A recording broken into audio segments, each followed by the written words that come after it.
ও ভীম বাবা, একটু শুনবে? আমার নাতনিটা বাড়িতে তৃষ্ণায় কাতরাচ্ছে। সকাল থেকে এক ফোঁটা পানিও পেটে পড়েনি ওর। গলাটা শুকিয়ে কাঠ হয়ে গেছে। একটু পানি দেবে বাবা? আরে ও বুড়ি, সরে যা না এখান থেকে। দেখছিস না এখানে লাইন পড়েছে? টাকা ছাড়া এক ফোঁটাও পানি মিলবে না। জমিদারের কড়া হুকুম, আগে পয়সা দে তারপর পানি। বাবা, আমার ঘরে চাল নেই, ডাল নেই, টাকা কোথা থেকে পাবো? গত 3 দিন ধরে আমরা না খেয়ে আছি। খাওয়ার কষ্ট কি সহ্য হয় বাবা? কিন্তু পানির পিপাসা যে আর সহ্য হয় না। পেটটা মরে যাবে গো। দোহাই তোমার, এক কলসি পানি দাও। আমি কথা দিচ্ছি, হাতে পয়সা এলেই দিয়ে দেব। তোর কথার কি দাম আছে? পয়সা দিবি? কবে দিবি? হ্যাঁ, মরে যাওয়ার পর? যা ভাগ এখান থেকে। সকাল সকাল যত সব ভিখারির উৎপাত। এই কালু, এই পটল, তোরা দেখছিস কি? পানি নিতে হলে টাকা বের কর, আর না হলে সরে যা। ঠিকই তো ভীমদা, এদের প্রশ্রয় দিলে মাথায় উঠবে। দাদি, তুমি যাও তো বাপু, আমাদের দেরি করিয়ে দিও না। কালু, তুই এ কথা বলছিস? তোকে আমি ছোটবেলায় কোলে পিঠে করে মানুষ করেছি। আজ আমার নাতনিটা পানির অভাবে ধুঁকছে আর তুই মুখ ফিরিয়ে নিচ্ছিস? ভীম বাবা, তোমার পায়ে পড়ি। আমার জন্য না, ওই এতিম মেয়েটার জন্য তো একটু দয়া করো। অনেক হয়েছে নাটক। দয়া মায়া জমিদারের নেই। সামনে থেকে। হায় রে কপাল, কলসিটাও গেল আমার। এখন আমি কি করে পানি নেব? ওরে রানী, আমি তোর জন্য পানি নিয়ে যেতে পারলাম না রে। কলসি যখন ভেঙেছে, আর দাঁড়িয়ে থেকে কি লাভ? এবারে সোজা বাড়ি যা। আর শোন, দ্বিতীয়বার যদি এখানে দেখেছি তবে লাঠি পেটা করে ঘর ছাড়া করবো একদম। ঠিক আছে বাবা, ঠিক আছে। আজ আমার গায়ে জোর নেই, পয়সা নেই বলে তোমরা আমাকে কুকুর বিড়ালের মতো তাড়িয়ে দিলে তো। কিন্তু মনে রেখো, উপরওয়ালা সব দেখেছেন। দিন সবার একরকম যায় না।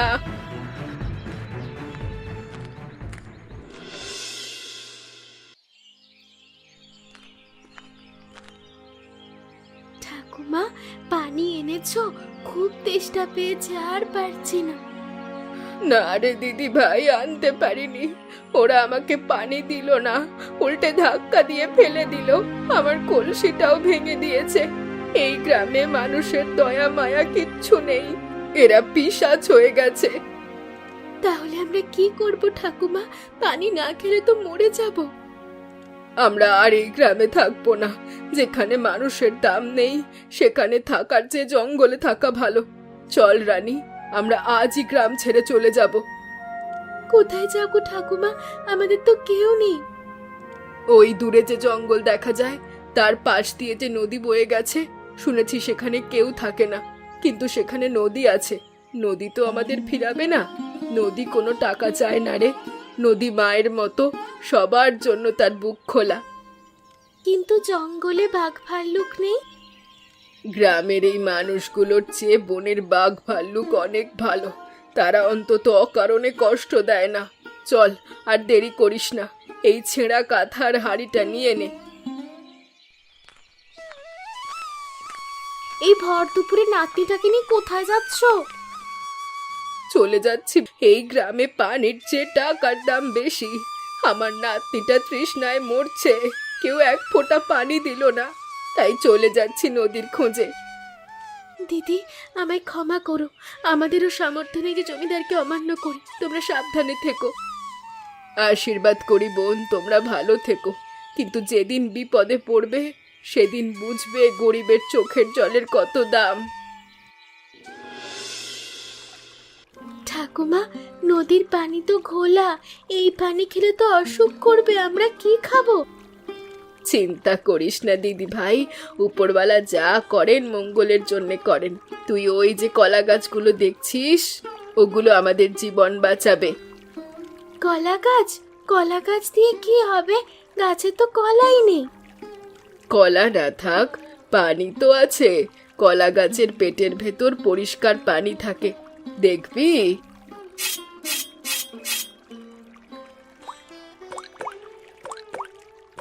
নে খেয়ে দেখ, এই পানি একদম পরিষ্কার আর মিষ্টি, একে বলে বৃক্ষরস। সত্যি ঠাকুমা, কি ঠান্ডা আর মিষ্টি, আমার প্রাণটা জুড়িয়ে গেল। কিন্তু তুমি এত কিছু জানো কি করে? অভাব মানুষকে সব শিখিয়ে দেয় রে। আজ যদি আমরা গ্রামে থাকতাম তবে জমিদারের লাথি ঝাঁটা খেয়ে মরতাম। আর এখানে দেখ, প্রকৃতি মা আমাদের কেমন আদর করে পানি খাওয়াচ্ছে। আমরা কি এখানেই থাকবো ঠাকুমা? হ্যাঁ, এই নদীর পাড়েই আমরা ছোট একটা ঘর বানাবো, পাতা দিয়ে ছাদ দেব, নদী থেকে মাছ ধরবো, বনের ফলমূল খাবো, কারোর কাছে হাত পাততে হবে না। আমার খুব ভালো লাগছে ঠাকুমা, মনে হচ্ছে আমরা স্বাধীন। ঠাকুমা দেখো কত মেঘ করেছে, আজ অনেক বৃষ্টি হবে তাই না? বৃষ্টি হলে আমাদের আর পানির কষ্ট হবে না। বৃষ্টি তো হবে, কিন্তু আমার মন বলছে বড় বিপদ আসছে। আকাশটা কেমন যেন দেখাচ্ছে, বাতাসের গন্ধটাও ভালো না, মনে হচ্ছে বন্যা হবে। বন্যা? বন্যা হলে কি হবে ঠাকুমা? নদীর পানি বেড়ে যাবে, আমাদের এই ছোট্ট ঘরটাও হয়তো ডুবে যাবে, চারিদিকে শুধু পানি থাকবে, তখন ডাঙায় দাঁড়ানোর জায়গাও থাকবে না। তাহলে আমরা কোথায় যাব? আমরা কি ভেসে যাব? না রে পাগলি, ভয় পাস না, আমি আছি না। আমরা এবার আর পালাবো না, আমরা পানির ওপরেই থাকবো। পানির ওপর? মানুষ কি পানির ওপর থাকতে পারে? পারে, যদি বুদ্ধি থাকে সব পারে। দেখছিস না এখানে কত কলা গাছ, আমরা এই কলা গাছগুলো দিয়ে একটা বড় ভেলা বানাবো, শক্ত করে বাঁধবো। এই ভেলাই হবে আমাদের ঘর, আমাদের শোয়ার জায়গা, আমাদের রান্নার জায়গা। ভেলার উপর রান্না? সেটা কি করে সম্ভব? আগুন তো পানিতে নিভে যায়। বাঙালিরা পারে না এমন কোনো কাজ নেই। তুই দেখিস, আমি তোকে এই বন্যার পানির ওপর ভাসতে ভাসতেই গরম গরম সাদা ভাত রেঁধে খাওয়াবো, তুই শুধু আমাকে দড়ি পাকাতে সাহায্য কর। ঠিক আছে ঠাকুমা, তুমি যা বলবে তাই করব, আমরা কিছুতেই হার মানব না। ঠাকুমা দেখো চারিদিক কেমন সমুদ্রের মতো হয়ে গেছে, আমাদের পুরনো ঘরটা তো দেখাই যাচ্ছে না। যাকে ঘর প্রাণ তো আছে, দেখ আমাদের ভেলাটা কেমন সুন্দর ভাসছে, দোলনার মতো দুলছে। আমার খুব খিদে পেয়েছে ঠাকুমা, সেই কাল রাতে মুড়ি খেয়েছিলাম। দাঁড়া, এখনই ভাতের ব্যবস্থা করছি, আমার কাছে কিছু চাল আছে, এক্ষুনি গরম গরম ভাত রান্না করে দিচ্ছি। কিন্তু ঠাকুমা চুলা জ্বালাবে কি করে? সব তো ভেজা, এই পানির মধ্যে আগুন জ্বালানো তো অসম্ভব। আমি আগেই জানতাম এমন দিন আসবে, তাই শুকনো কাঠ আর ঘুঁটে এই পলিথিনের নিচে লুকিয়ে রেখেছিলাম। আর এই দেখ, মাটির চারির ভেতর বালি দিয়েছি, এর উপর আগুন জ্বালালে ভেলার কোনো ক্ষতি হবে না। বাপরে, তুমি তো জাদুকর ঠাকুমা, বানির মাঝখানে আগুন জ্বলছে, এবার খুব মজা হবে ঠাকুমা, প্রতিদিন গরম গরম ভাত খেতে পারবো। আমার যে কি খুশি লাগছে, তোমার মাথায় অনেক বুদ্ধি ঠাকুমা। এটাই জীবন রে, পরিস্থিতি যেমনই হোক পেট তো মানবে না। এই দেখ, হাঁড়িতে চাল ফুটছে, টকবক করে ফুটছে, চারিদিকে বন্যার নোংরা পানি, আর তার মাঝখানে আমার হাঁড়িতে ফুটছে ধপধপে সাদা ভাত, কি সুন্দর গন্ধ বেরিয়েছে দেখেছিস? আহ, ভাতের গন্ধে জিভে জল এসে গেল, তাড়াতাড়ি খেতে দাও ঠাকুমা, আমার যে আর সহ্য হচ্ছে না, কতদিন গরম ভাত খাই না। এই তো আর একটু পরেই হয়ে যাবে, ডাল তো নেই, তরকারিও নেই, শুধু নুন আর লঙ্কা দিয়ে গরম ভাত মাখবো। এর চেয়ে স্বাদের খাবার জমিদারের পোলাও বিরিয়ানিতেও নেই। আমার মাংস পোলাও বিরিয়ানি কিচ্ছু লাগবে না, তোমার হাতের তৈরি গরম ভাত নুন আর কাঁচা লঙ্কাই যথেষ্ট ঠাকুমা। হায় হায় রে, সব শেষ হয়ে গেল, ঘরে এক দানা চাল নেই, 3 দিন ধরে বাচ্চারা না খেয়ে আছে, এখন আমরা না খেতে পেয়েই মারা যাব সবাই, আমাদের আর কিচ্ছু করার নেই, ঘরবাড়ি সব কিছু ভেসে গেছে, এই উপরওয়ালা তুমি আমাদের কোনো একটা রাস্তা দেখিয়ে দাও। আমার ছোট ছেলেটা খিদের জ্বালায় কথা বলা বন্ধ করে দিয়েছে। ও হরিদাসদা, কিছু একটা করো না। জমিদার কি আমাদের জন্য কিচ্ছু করবে না? আমি গিয়েছিলাম জমিদার বাড়িতে, তার তো দালানে পানি ওঠেনি, গোলায় চালের অভাব নেই, কিন্তু দারোয়ান আমাকে ঢুকতেই দিল না। বলল জমিদার এখন বিশ্রাম নিচ্ছেন, বিরক্ত করা যাবে না। হারামজাদা জমিদার, আমরা না খেয়ে মরছি আর সে বিশ্রাম নিচ্ছে। ভীমদা কোথায়? সে তো জমিদারের চামচা, সে কিছু বলছে না। আরে ভীমের অবস্থাও তো আমাদেরই মতোই। জমিদার তাকেও নাকি ঘাড় ধাক্কা দিয়ে বের করে দিয়েছে। এখন সেও এই বাঁধের কোনো এক কোনায় মুখ লুকিয়ে বসে আছে। এখন আমাদের কে বাঁচাবে? উপরওয়ালাও কি আমাদের থেকে মুখ ফিরিয়ে নিলেন? আমার মনে হয় এখন অনাহারেই মারা যাব, এই বন্যায় না খেতে পেয়ে।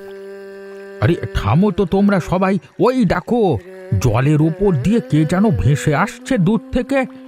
পরিষ্কার বোঝা যাচ্ছে না তো। মনে হচ্ছে এটা একটা ভেলা, কিন্তু ধোঁয়া উঠছে কেন? ভেলার উপর কি আগুন লেগেছে? আরে না, ভালো করে দেখো, ওটা তো গঙ্গা রানী। ওরা ভেলার উপর রান্না করছে। এটা কিভাবে সম্ভব? উনি কিভাবে এই ভেলাটা তৈরি করলো? কি গো বাছারা, তোমরা সবাই এমন শুকিয়ে গেছো কেন? তোমাদের কি খাওয়া হয়নি? তোমাদের দেখছি ঘর বাড়ি সব ভেসে গেছে। দিদি, আজ 3 দিন ধরে আমরা দানা পানি মুখে দিইনি। ঘরে যা ছিল সব ভেসে গেছে। জমিদার আমাদের সাহায্য করলো না। আমরা আহারে, তোরা আমাকে গ্রাম থেকে তাড়িয়ে দিয়েছিলি, কিন্তু আমি তো তোদের ভুলিনি। আমি জানতাম তোদের কষ্ট হবে, তাই বেশি করে চাল ফুটিয়েছি। আয়, পাত পেরে বস। আমার কাছে যা আছে সবাই ভাগ কর। দিদিমা, আমি সেদিন তোমাকে অপমান করেছিলাম। ভীম ভাই যখন তোমাকে ধাক্কা দিল আমি হাসছিলাম। আজ আমি খিদের জ্বালায় মরছি, আর তুমি আমাদের বাঁচাতে এলে। আমাকে মাফ করে দাও দিদিমা। চুপ কর পাগল, বিপদেই মানুষের পরিচয়। তোরা আমার সন্তানের মতো, ভুল তো মানুষ করেই। রানী, কলা পাতা দিয়ে আমি ভাত বাড়ছি। গঙ্গা মা, আমাকে কি এক মুঠো ভাত দেবে? আমি জানি আমার সেই অধিকার নেই। আমি তোমাকে পশুদের মতো পিটিয়েছিলাম। আমার পাপে আজ আমার এই দশা। জমিদার আমাকে লাথি মেরে বের করে দিয়েছে। ঠাকুমা, ওকে খবরদার খাবার দেবে না। ও তোমাকে ধাক্কা দিয়েছিল, ওর জন্যই আমাদের গ্রাম ছাড়তে হয়েছিল। ওকে খাবার দেবে না ঠাকুমা, ও খুব খারাপ। ও শুধু আমাদেরকে নয়, আরো মানুষকে জ্বালিয়েছে। ওকে দিও না। না রানী, অমন বলতে নেই। ও এখন ক্ষুধার্ত। ক্ষুধার্ত মানুষের শত্রু থাকে না। ভীম বাবা, বস, তুইও ভাত খা। মা, তুমি মানুষ নও, তুমি দেবী। আমি সারা জীবন তোমার গোলাম হয়ে থাকবো। আজ থেকে এই লাঠি শুধু তোমার রক্ষার জন্য চলবে, কোনো অত্যাচারের জন্য নয়। সব বেঈমান, সব পালিয়েছে। ভীমটাকেও তাড়িয়ে ভুল করলাম কি? না না না না না, আমি জমিদার রুদ্রপ্রতাপ। আমার আবার কিসের ভয়? পানি নেমে গেলেই নতুন লোক রেখে দেব। রুদ্রপ্রতাপ, বেরিয়ে আয় কাপুরুষ। কে? ভীম, তোর এত বড় সাহস আমার নাম ধরে রাখিস? তোর সাহস দেখে তো আমি অবাক হয়ে যাচ্ছি। আমার পা চাটা কুত্তা, তুই কিনা আমার নাম ধরে রাখছিস? একবার এই পানি নামুক, তোর পা দুটো যদি আমি না ভাঙি না, তাহলে আমার নামও রুদ্রপ্রতাপ নয়। হ্যাঁ, তোর জমিদারি আর নেই রুদ্রপ্রতাপ। তুই ভেবেছিলি টাকার জোরে সব কিনবি, কিন্তু আজ তোর টাকা তোকে ভাত দিতে পারছে না। আজ তোর কারণে গ্রামের মানুষ না খেয়ে মরছে। আজ আমরা এর বিচার চাই। চুপ কর বলছি। আমি এখনই বন্দুক বের করব আর সব কটাকে পাখির মতো গুলি করে মারব। আর আমার ক্ষমতা সম্পর্কে তোদের ধারণা আছে। একবার এই বর্ষাটা কমুক, এরপরে সব কটাকে কিভাবে সায়স্তা করতে হয় আবার ভালোভাবে জানা আছে। তোর বন্দুকে গুলি নেই রে শয়তান, আর থাকলেও আজ আমরা ভয় পাই না। গঙ্গা মা আমাদের শিখিয়েছেন, মানুষ একে অপরের পাশে দাঁড়ালে জমিদারের বন্দুকও হার মেনে যায়। জমিদার, তুমি আমাদের কুয়োর জল খেতে দাওনি। আজকে তোমার বাড়ির চারিদিকে জল, কিন্তু তুমিও এক ফোঁটা ভালো জল পাবে না। তোমরা কি করতে চাও? আর এখানে কেন এসেছো? আমার ঘরে এক পাও বাড়াবে না। আমরা তোমার বাড়ির কুয়োয় গোবর আর কাদা ফেলে দিয়েছি, এখন তুমিও আমাদের মতো নোংরা জল খাও। না না না, এটা হতে পারে না। পানি ছাড়া আমি বাঁচবো কি করে? আমি তো পানি ছাড়া মরেই যাব। তোরা যদি আমার সাথে এমন করিস, এর ফল কিন্তু ভালো হবে না। যেভাবে গঙ্গা দিদিকে বাঁচাতে বাধ্য করেছিলি সেইভাবেই বাঁচবি। তুই যা কর্ম করেছিস তার ফল তোকে ভোগ করতেই হবে। পানি না খেয়ে অনাহারে মর শয়তান। না না না না, তোমরা আমার সাথে এটা করো না। আমি তোমাদের সব কথা শুনবো, এখন থেকে সব কথা শুনবো। শোন বাবারা, আমরা হিংসা দিয়ে হিংসা জয় করব না। আমরা ওর মতো অমানুষ হব না। ওকে শিক্ষা দেওয়া হয়েছে, এটাই যথেষ্ট। ও এখন বুঝুক পিপাসা কেমন লাগে। কিন্তু দিদি, ও যদি আবার ক্ষমতা ফিরে পায় তবে আমাদের উপর দ্বিগুণ অত্যাচার করবে। আমরা কেউ আর এই গ্রামে থাকতে পারবো না। না মোড়ল কাকা, ওর দিন শেষ। ওর সব পেয়াদা পালিয়েছে। কাল সকালেই আমরা ওর গোলা ভেঙে সব চাল বের করে আনবো। ওই চাল আমাদের পরিশ্রমে তৈরি, ওটা আমাদের হোক। ঠাকুমা, আমরা কি ওই চাল দিয়ে আবার সবার জন্য ভাত রান্না করব? হ্যাঁ রানী, কাল পুরো গ্রাম মিলে ভোজ হবে। কেউ না খেয়ে থাকবে না। এই গ্রামের সবাই এখন থেকে ভালোভাবে জীবন যাপন করবে, পেট ভরে খাবে। কারোর আর খাবার বা জলের সমস্যা হবে না। আমরা সবাই সবার পাশে থাকবো। কিন্তু জমিদার যদি পুলিশ ডাকে, আমরা তো সবাই ফেঁসে যাব। ওই জমিদার তো ঠিকই চোরের দায়ে আমাদের সবাইকে ফাঁসিয়ে দেবে। পুলিশ আসার রাস্তা নেই, চারিদিকে শুধু জল আর জল। আর জল নামবার পর পুলিশ এলে আমরা সবাই সাক্ষী দেব যে জমিদার আমাদের না খাইয়ে মারতে চেয়েছিল। ঠিক বলেছিস, আমরা আর ভয় পাই না। গঙ্গা দিদি আমাদের চোখ খুলে দিয়েছে। এখন আমরা অন্যায়ের বিরুদ্ধে লড়বো, অন্যায় আমরা মানব না। মনে রাখিস, একতা বাড়লে বড় বড় তুফানও সামলানো যায়। এই বন্যা আমাদের সব কিছু কেড়ে নিয়েছে ঠিকই, কিন্তু একও করে দিয়েছে। এটাই আমাদের শক্তি।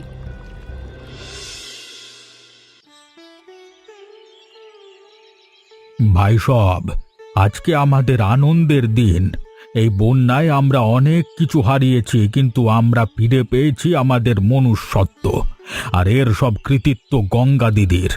তিনি যদি আমাদের পথ না দেখাতেন তবে আমরা না খেয়েই মরতাম। আমি আজ সবার সামনে প্রতিজ্ঞা করছি, এই গ্রামে আর কোনোদিন কোনো গরিবের ওপর অত্যাচার হবে না। জমিদার বাবু আজ আমাদের কাছে ক্ষমা চেয়েছেন। তিনি রাজি হয়েছেন যে কুয়া সবার জন্য উন্মুক্ত থাকবে, আর কেউ টাকা দিয়ে পানি কিনবে না। আমাকে ক্ষমা করো তোমরা। আমি অর্থের অহংকারে অন্ধ হয়ে গেছিলাম। একা ঘরে পিপাসায় কাতর হয়ে আমি বুঝেছি এক ফোঁটা জলের দাম হীরার চেয়েও বেশি। আজকে থেকে আমার ভান্ডার সবার জন্য খোলা। রুদ্রপ্রতাপ, তুমি যে ভুলটা বুঝতে পেরেছো, এটাই বড় কথা। আমরা সবাই একই মাটির সন্তান, সুখে দুঃখে মিলেমিশে থাকবো। ঠাকুমা, দেখো আজ সবাই হাসছে, আমার খুব আনন্দ হচ্ছে। আমাদের গ্রাম যেন সারা জীবন এমনটাই থাকে।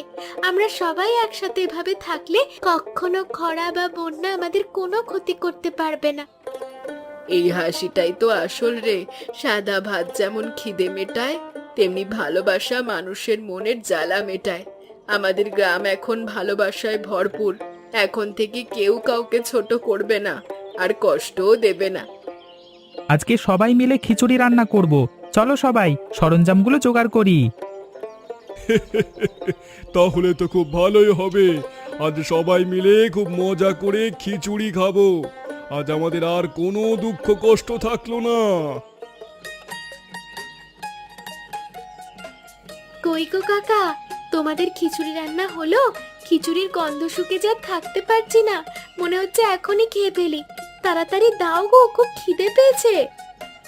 আর একটু সবুর ধর রে, ওদের রান্না প্রায় হয়েই এসেছে।